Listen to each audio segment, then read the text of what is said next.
سامعین کرام، آپ کی محبتیں ہیں، آپ ہمارے پروگرام میں ہمارے ساتھ جڑے رہتے ہیں۔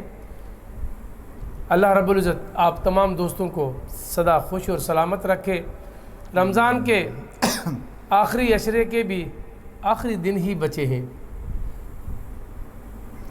رمضان ہم سے ایک مہمان اللہ نے عطا جو ہوتا ہے، مہمان آیا ہے اور ہم سے جا رہا ہے، لیکن ہمیں نہیں پتہ کہ اگلے رمضان ہم میں سے کون ہے کون نہیں۔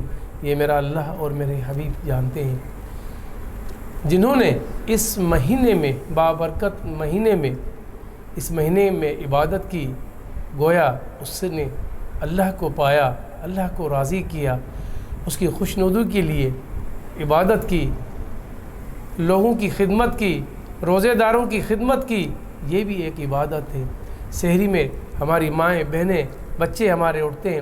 یقین جانیے، میں نے ایک جگہ پہ پڑھا، روزہ رکھنے کا جتنا ثواب ہے تو رکھانے والا جو ہے، روزے کی جو تیاری کراتے ہیں اس کا ثواب اتنا بھی ملتا ہے، اور وہ روزہ خود بھی رکھتے ہیں تو ان کو بھی اتنا ثواب ملتا ہے، مطلب دگنا ثواب انہیں مل جاتا ہے۔